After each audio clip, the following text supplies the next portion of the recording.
नमस्कार दोस्तों, दिशा राइज में आपका स्वागत है। हम अध्ययन कर रहे थे कार्बन और उसके यौगिकों का, जिसमें हमने कार्बन्स, हाइड्रोकार्बन्स, कार्बन के अपर रूप, क्रियात्मक समूह का अध्ययन कर लिया था। आज हम जानेंगे साबुन और अपमार्जक के बारे में। साबुनीकरण प्रक्रिया क्या होती है, साबुन किस प्रकार से बनता है, तो आइए देखते हैं साबुनीकरण के बारे में। साबुनीकरण से जस्ट पहले हमने एस्टर जो है उसका निर्माण के बारे में अध्ययन किया था। तो अगर एस्टर की क्रिया किसी क्षार से कराई जाए, ये NaOH क्या है? क्षार है। KOH क्या है? क्षार है। MgOH क्या है? क्षार है। तो किसी क्षार से कराई जाए, यहां कौन सा क्षार लेना है? Sodium hydroxide. तो हम देखते हैं कि एल्कोहल वापस प्राप्त हो जाता है, एथेनॉल प्राप्त हुआ है, और एथेनोइक अम्ल जो है वो बाहर आ जाता है। एथेनोइक अम्ल में यहाँ CH3COO Na, क्योंकि यहाँ NaOH आ रहा है तो Na यहाँ बाहर आ जाता है। तो ये जो CH3COO Na सोडियम एसीटेट हमें प्राप्त हो रहा है, यही बच्चों साबुन है। अगर मैं साबुनीकरण की प्रक्रिया को और अच्छे से समझने का प्रयास करें, तो साबुन है क्या? साबुन उच्च वसीय अम्लों के सोडियम या पोटेशियम लवण है। साबुन क्या है? सबसे पहले हम बात करें साबुन, इसे ही हम क्या कहते हैं? सोप के नाम से जानते हैं। साबुन क्या चीज है? तो साबुन जो है वो उच्च वसीय अम्ल जो होते हैं, उच्च वसीय अम्ल, उनके सोडियम या पोटेशियम लवण होते हैं। ठीक है, या हम कह सकते हैं कार्बोक्सिलिक जो लवण है, कार्बोक्सिलिक लवणों के सोडियम या पोटेशियम लवण होते हैं, जिसमें कार्बन 12 से 18 के बीच में होता है। सामान्यतः 17 या 18 कार्बन श्रृंखला इसमें जो होती है वो हाइड्रोकार्बन्स की पाई जाती है। तो बच्चों ध्यान रहे, साबुन देखा होगा हमने, घर पे काम में लेते हैं। तेलीय जो अशुद्धि है या कपड़े जो धोने हैं उसमें हम साबुन काम में लेते हैं। तो ये उच्च वसीय अम्लों के सोडियम या पोटेशियम लवण होते हैं। कार्बोक्सिलिक अम्लों के लवण हो सकते हैं, कार्बोक्सिलिक अम्लों के लवण हो सकते हैं, जिसमें कार्बन, हाइड्रोकार्बन जो हैं वो कार्बन 17 के आसपास होते हैं। आगे हम साबुन की बात करें, तो साबुन की अगर हम संरचना की बात करें, तो जैसे हमने बताया कि कार्बोक्सिलिक अम्लों से मिलकर बनता है और तेलीय पदार्थों को धोने में काम में आता है। हमने बुक में एक एक्टिविटी देखी है, अभी आगे भी देखेंगे हम। एक टेस्ट ट्यूब लेनी है, एक परख नली, जिसके अंदर हमें जल डालना और तेल डाल देना है। एक परख नली के अंदर क्या डालना है? जल मिलाना है और उसमें क्या डाल देना है? तेल डाल देना है। दूसरी टेस्ट ट्यूब बी में जल डालना है, उसके अंदर तेल डालना है और थोड़ा सा साबुन भी ले लेना है। अब दोनों को जोर जोर से हिलाना है। हिलाने के बाद कुछ समय इनको छोड़ देना है। जब हम छोड़ने के बाद देखेंगे तो परख नली टेस्ट ट्यूब में जल अलग और तेल अलग पड़ा दिखाई देगा, जबकि टेस्ट ट्यूब बी के अंदर जो तेल है वो, साबुन जो है वो तेल और जल को क्या कर लेता है? घोल लेता है। इसका मतलब साबुन जो है वो तेल या तेलीय अशुद्धियों को, साबुन जो है तेलीय अशुद्धियों को अपने साथ मिला लेता है या उन्हें खींच लेता है। ऐसा ये क्यों करता है, किस प्रकार करता है? तो इसके लिए हमें दोस्तों साबुन की जो संरचना है वो जरूर जाननी पड़ेगी। तो साबुन की संरचना देखें यदि हम, तो साबुन की संरचना देखें तो साबुन का जो निर्माण है वो, अभी हमने बात की कार्बोक्सिलिक लवणों से। कार्बोक्सिलिक लवणों की यदि सोडियम हाइड्रोक्साइड के साथ क्रिया कराई जाए, तो ये जो H है OH के साथ मिलकर जल बाहर निकाल लेता है, और हमें सोडियम एसीटेट प्राप्त हो जाता है। ये OH और ये H मिलकर जल बाहर निकाल लेते हैं, तो इसे हम बोलते हैं सोडियम एसीटेट। और यदि इसी की लंबी श्रृंखला कितने कार्बन तक की, कार्बन 17 तक की, है ना, कार्बन 17 तक की श्रृंखला अगर हमें प्राप्त होती है तो उसे हम कहते हैं साबुन कहते हैं। यानी साबुन का अगर हमें सूत्र बताएं तो C17H35COO Na, याद आ जाएगा बच्चों, C17H35COO Na। तो क्या बनेगा वहां, क्या निर्मित होगा वहां, साबुन निर्मित होगा। ये अपने को ध्यान में रखना है। आगे बात करते हैं साबुन की संरचना की।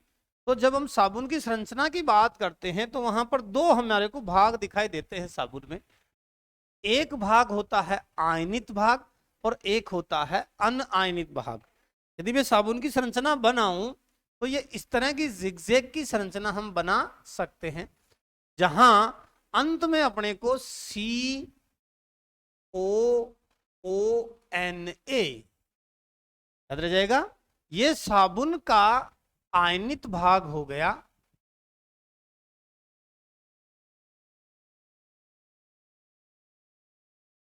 और ये अनआयनिक भाग हो गया, आयनिक कह देते हैं, अनआयनिक। ये जो श्रृंखला है ये किसकी बनी है, ये हाइड्रोकार्बन की बनी है, हाइड्रोकार्बन की श्रृंखला बनी है। ये जो ब्लू कलर से हम देख पा रहे हैं इसे हम कहेंगे साबुन की पूंछ, टेल। और ये जो आयनित सिरा है इसे कहेंगे साबुन का सिर। समझ में आ रहा है बच्चों? ये साबुन का चित्र बनाया अपन ने कि दो सिरे, एक हाइड्रोकार्बन का तो क्या है, पूंछ है, और आयनिक सिरा जो है, सोडियम वाला जो आयन है वो जो सिरा है वो क्या काम करता है, उसका सिर का काम करता है। अब इन दोनों को जब ये धुलाई की प्रोसेस में जाएगा तो इनकी प्रक्रिया में अंतर हमें देखने को मिलेगा। क्या अंतर देखने को मिलेगा बच्चों? तो जो पूंछ जो है सिरा, ये जल से दूर भागेगा, पूंछ वाला सिरा जल से दूर भागेगा, इसलिए हम इसे कहेंगे जल विरागी। जल विरागी, अंग्रेजी में कहें तो हाइड्रोफोबिक, हाइड्रोफोबिक सिरा। और जो सिर वाला सिरा है वो जल की ओर जाएगा, जल की ओर जाएगा, तो इसे कहेंगे जल रागी, जल रागी हाइड्रोफिलिक।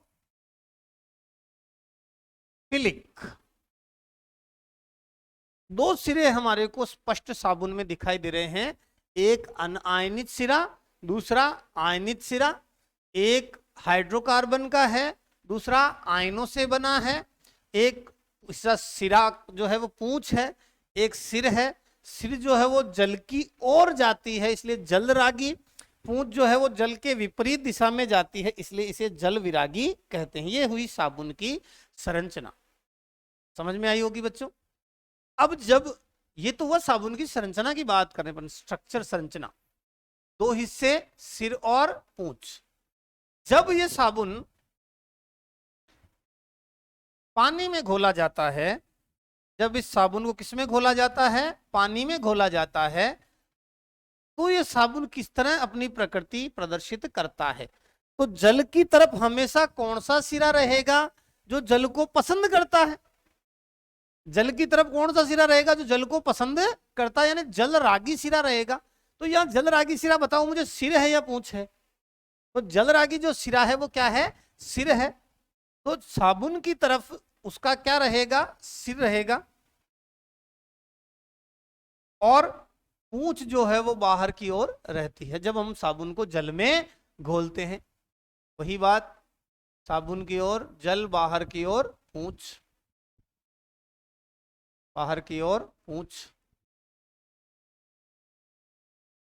यहां बच्चों ये जो रेड रंग से मैंने बताया, ये कौन सा सिरा है, ये कौन सा सिरा है, ये कौन सा भाग है, आयनित भाग है, जिसे हमने कहा था सिर। इसी को हमने कहा था जल रागी, इसी को हमने कहा था हाइड्रोफिलिक।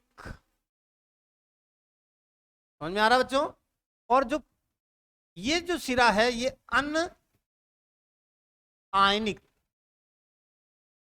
अन आयनिक ये है उसकी पूंछ, इसी को हमने कहा जल विरागी,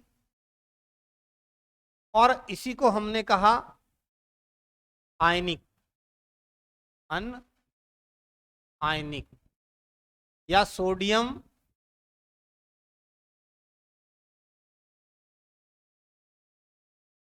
ये वाला भाग। तो बच्चों यहां जब साबुन को जल में मिक्स कर रहे हैं हम, तब ऐसी स्थिति देख रहे हैं। लेकिन जब ये जल में अशुद्धि है, कपड़ा पड़ा है, गंदा कपड़ा पड़ा है, ये जल में हमने गंदा कपड़ा डाल दिया, ये जल में हमने गंदा कपड़ा एक टुकड़ा हमने डाल दिया, और अंदर क्या भर दिया हमने बच्चों, जल भर दिया। अब होगा क्या, अब होगा ये कि जो साबुन जिसकी संरचना हमने बनाई थी वो इस गंदगी, गंदे तेलीय पदार्थ की तरफ जाएगी, और जहां गंदगी है उस गंदगी से, गंदगी को जब हम रब करेंगे, रगड़ेंगे, तो ये जो कण है ये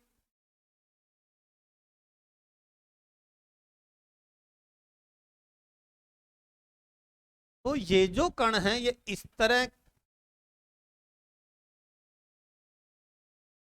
तो ये जो कण है ये इस तरह हो जाएंगे,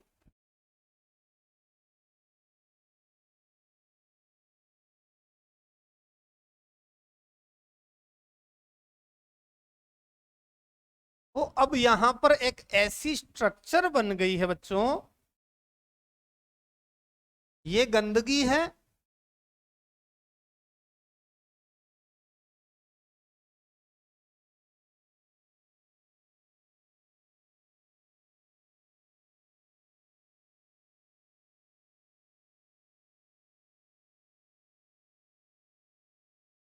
ये जो संरचना हमने बनाई ये कहलाती है मिसेल। क्या कहलाती है, मिसेल। ये सब अभी अपन नोट्स में देखेंगे, मैं पहले ही समझा रहा हूं आपको। ये संरचना क्या है, मिसेल है। मिसेल के सेंटर में हमने क्या रखा, को तेलीय गंदगी रखी हुई है। अब जो साबुन की पूंछ जो है वो रहेगी मिसेल की ओर, और जो साबुन का सिर है, आयनित भाग है, वो बाहर की ओर जाएगा, और ये गंदगी खींचकर बाहर की ओर निकाल देंगे। इस तरह साबुन जो है वो धुलाई का कार्य करती है। समझ में आ गया होगा बच्चों? आगे बढ़ते हैं हम। एक एक्टिविटी दी हुई है, एक्टिविटी में है क्या, सोडियम कार्बोनेट, यहां थोड़ा रिएक्शन में सोडियम कार्बोनेट Na2CO3 है, और वहां पर क्या मिलाना है, एथेनोइक अम्ल मिलाना है।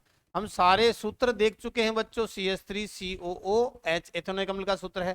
तो जब ये मिलाते हैं तो कौन सी चीज बनती है, कौन सा पदार्थ बनता है, तो याद रखें CO2 और जल बनता है। नंबर एक बात, CO2 और जल बनता है। यहां से CO2 निकल गया, और यहां से OH, और यहां से एक H निकल गया यहां से। तो अब क्या बचा अपने पास, अपने पास बचा CH3COONA, सोडियम एसीटेट बनता है। और ये कह रहा है कि तेज बुदबुदाहट पैदा होती है। क्यों होती है ये तेज बुदबुदाहट पैदा होती है, कार्बन डाइऑक्साइड गैस के कारण। कोई दिक्कत नहीं, बिल्कुल सिंपल। आगे अगली एक्टिविटी देखते हैं। अगली एक्टिविटी में साबुन और डिटर्जेंट के बारे में बात कर रहा है। साबुन एक लंबी श्रृंखला वाला कार्बोक्सिलिक अम्ल और सोडियम पोटेशियम लवणों के भाग होते हैं। देखो बच्चों, दो चीजें हम यहां पढ़ रहे हैं, एक साबुन पढ़ रहे हैं और एक अपमार्जक पढ़ रहे हैं। साबुन और अपमार्जक हम यहाँ पढ़ रहे हैं। तो अपन बात करें किसकी, साबुन की, और दूसरी तरफ बात करें अपन अपमार्जक की। दोनों के बारे में हम पहले एक समझ बना लेते हैं कि साबुन क्या है और अपमार्जक क्या है। तो जो वसीय अम्लों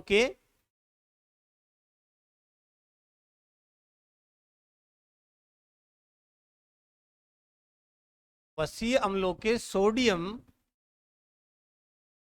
या पोटेशियम जो लवण होते हैं वो क्या होते हैं, साबुन होते हैं। वो क्या होते हैं, साबुन होते हैं।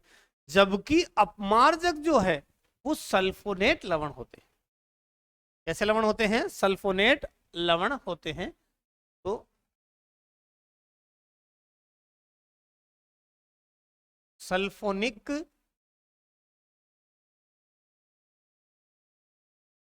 अम्लों के लवण जो हैं वो क्या होते हैं, अपमार्जक होते हैं। उच्चवसीय अम्लों के सल्फोनिक लवण क्या कहलाते हैं, उच्चवसीय अम्लों के सल्फोनिक लवण, है ना, क्या कहलाते हैं, अपमार्जक कहलाते हैं। तो ये दोनों के अंदर पहला परिभाषा या पहला अंतर हो गया। अगर हम बात करें साबुन के अंदर सूत्र की, तो हमने बात की हर साबुन में हम बात कर रहे थे CO कैपिटल है, OONA ये आएगा। जबकि हाइड्रोकार्बन की श्रृंखला के साथ अपमार्जक की बात करें तो वहां पर SO3Na आएगा, क्योंकि ये क्या है, ये सल्फोनेट लवण है। क्या है, सल्फोनेट लवण है, इसलिए SO3Na समूह यहां आएगा। तो साबुन में अलग और अपमार्जक में अलग। बड़ा अंतर, इंपॉर्टेंट अंतर यह है कि साबुन जो है वो केवल मृदु जल में झाग देते हैं, जबकि अपमार्जक जो है वो कठोर जल में, मृदु जल में, अम्लीय जल में, लवणीय जल में, सभी में उपयोगी है।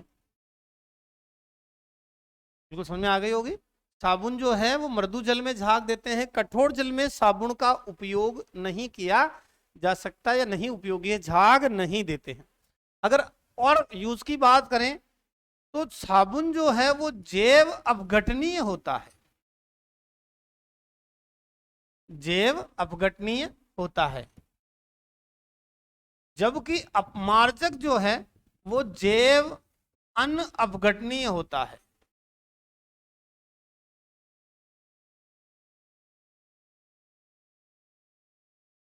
कारण क्या है, अपमार्जक में हाइड्रोकार्बन जो श्रृंखला है वो ज्यादा लंबी है, जिसके कारण अपघटन आसानी से नहीं होता। इसलिए ये जो है ये पर्यावरण को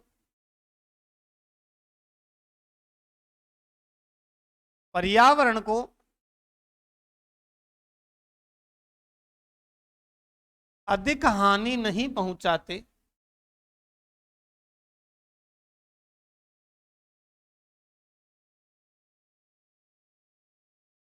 जबकि अपमार्जक पर्यावरण के लिए अधिक हानिकारक है।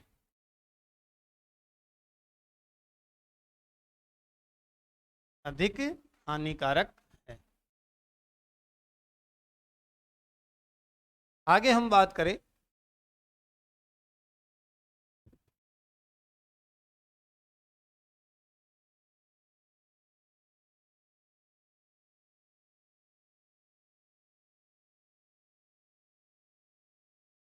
साबुन जो है वो थोड़ा सा, अगर हम ज्यादा साबुन का उपयोग करें तो स्किन जो है, त्वचा जो है उसको हानि पहुंचा सकता है। साबुन जो है वो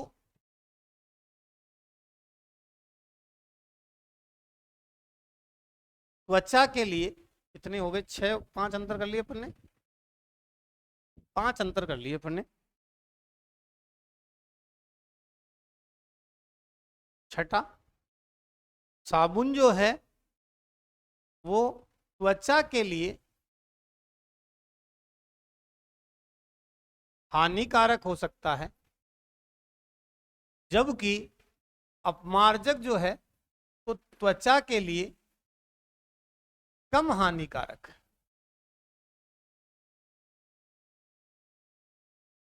साबुन जो है वो जल में घुलने और झाग देने में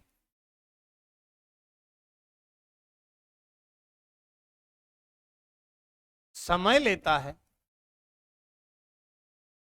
अपमार्जक जो है वो घुलने में वह झाग देने में अधिक समय नहीं लेता। अरे अपमार्जक डिटर्जेंट को ही तो बोलते हैं, सर्फ लाओ, निरमा डिटर्जेंट, बहुत सारे इसके आते हैं। तो साबुन और अपमार्जक के बारे में ये मोटी मोटी बातें थी। यदि हम उदाहरणों की बात करें तो साबुन जो है वो सोडियम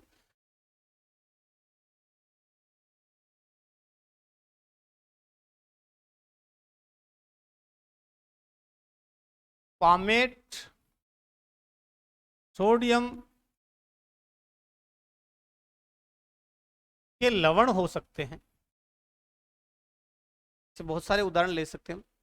इसी तरह अपमार्जक जो है, फिर 8 हो गया, 6, 8। अपमार्जक के उदाहरण की बात करें तो अपमार्जक जो है वो सोडियम लोरिल सल्फेट का एक उदाहरण ले सकते हैं।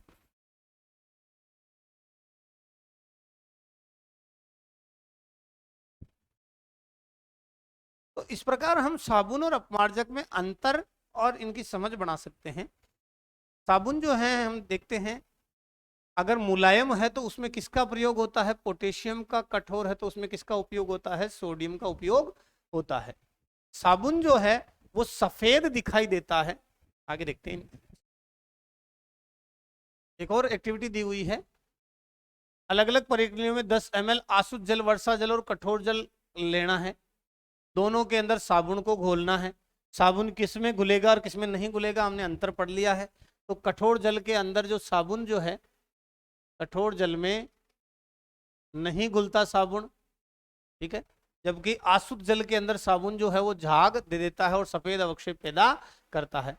यहाँ अगला 2 प्रक्रिया लेनी है। 10 ml कठोर जल लेना है और साबुन की 5 बूंदे डालनी है, डिटर्जेंट के घोल की 5 बूंदे डालनी है।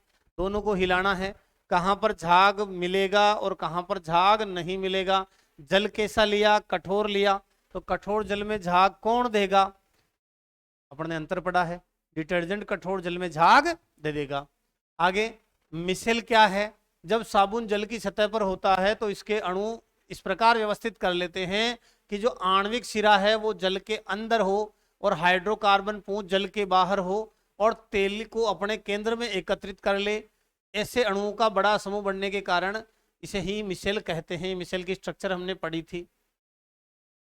मिसेल संरचना बनने के लिए साबुन के अणुओं को उनकी सिराओं की महत्वपूर्ण भूमिका है। इसमें 2 सिरे हैं, हमने सारा पढ़ लिया है।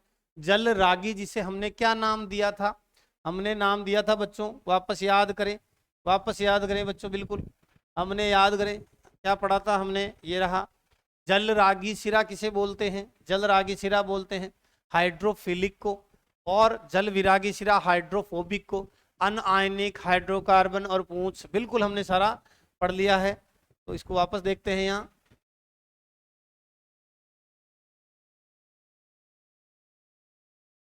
स्लाइड पे थे क्या।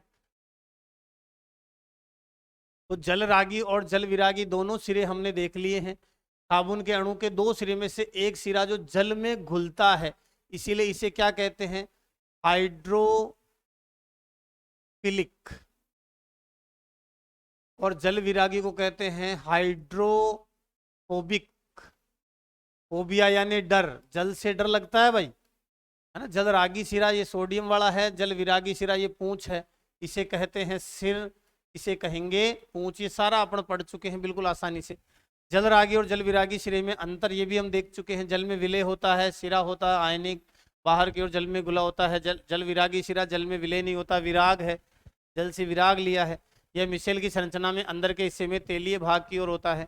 साबुन की सफाई प्रक्रिया के लिए मिसेल के द्वारा होती है। मिसेल क्या चीज़ है हमने अभी संरचना में देख लिया है। ये मिसेल है, हमने चित्र में भी पहले समझ लिया है।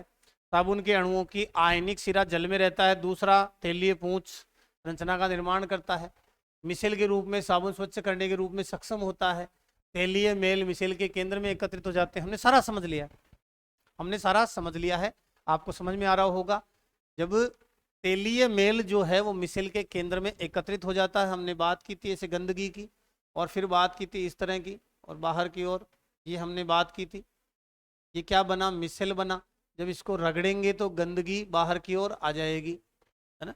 मिसेल तेल को पानी में घुलाने में मदद करता है और तैरते समय मेल आसानी से हट जाता है। मिसेल के गुण, साबुन सफाई करने में सक्षम होता है, मिसेल के कारण ही सक्षम हो पाता है।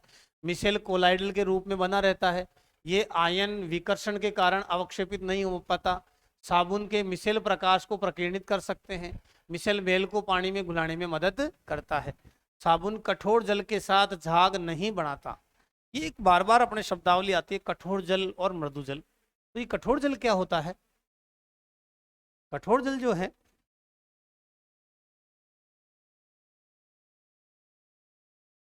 जल को हमने दो भागों में बांटा, कठोर जल और दूसरा मृदु जल। ये जो कठोर जल है, कठोर जल के अंदर केवल कौन काम करता है? अपमार्जक उपयोगी रहता है। जबकि मृदु जल में साबुन, यह भी एक एक्टिविटी भी देखी थी, और अपमार्जक दोनों उपयोगी हैं। अगर हम बात करें कठोर जल की, तो कठोर जल में कैल्शियम, मैग्नीशियम के सल्फेट, कार्बोनेट पाए जाते हैं। जबकि इसमें सल्फेट और कार्बोनेट अनुपस्थित होते हैं। ये इनकी उपस्थिति के कारण भारी होता है,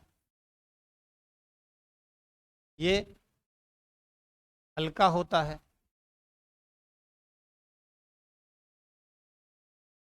ये पीने योग्य नहीं होता, ये पीने योग्य होता है।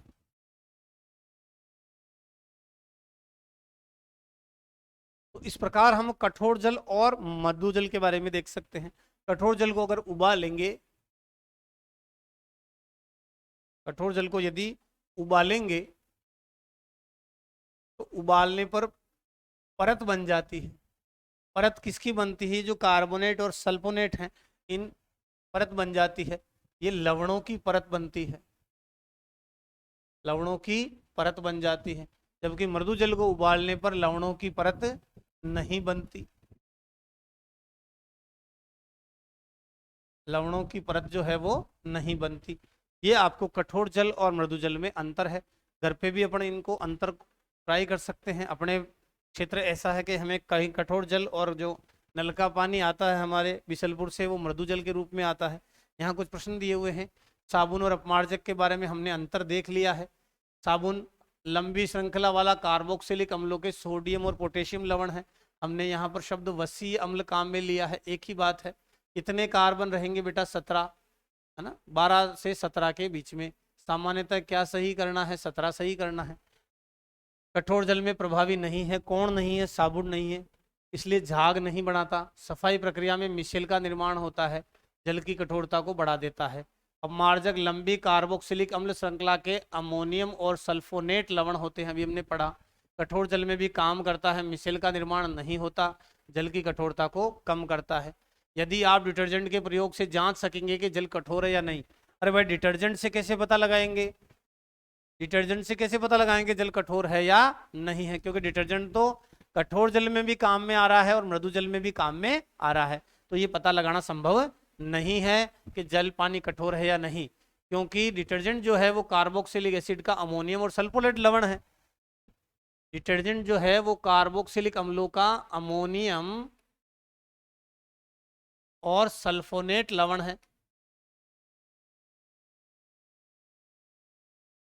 इसलिए वहां पता लगाना नहीं संभव। कपड़े धोने के लिए लोग कई तरह के तरीकों का इस्तेमाल करते हैं। साबुन डालने के बाद कपड़ों को पत्थर पर पेडल से पीटते हैं, ब्रश से रगड़ते हैं, मशीन के मिश्रण को हिलाते हैं। स्वच्छ प्राप्त करने के लिए ये जो आंदोलन है, हिलाना डुलाना क्यों आवश्यक है? उत्तेजना से क्या होगा, जो तेलीय अशुद्धियां हैं वो साबुन या अपमार्जक के साथ मिल जाएगी और वो उन्हें खींचकर बाहर निकाल सकेगा। कोई भी उत्तेजना आंदोलन है वो साबुन के मिसेल को तेल या ग्रीस तक पहुंचा देता है और कपड़े की सतह से कण निकल जाते हैं और वो पानी में चले जाते हैं। गंदगी कपड़ों से निकलकर कहाँ जाती है? पानी में आ जाती है।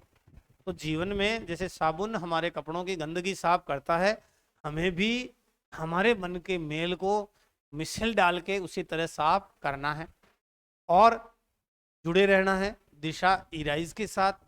और ये जो क्लासेस, ये जो वीडियोस हम लगातार डाल रहे हैं, आपको ये शेयर करने हैं, आपके दोस्तों को बताना है और अधिक से अधिक इसका लाभ मिले, अधिक से अधिक आपको लाभ लेना है। इन सभी क्लासेस को देखना है।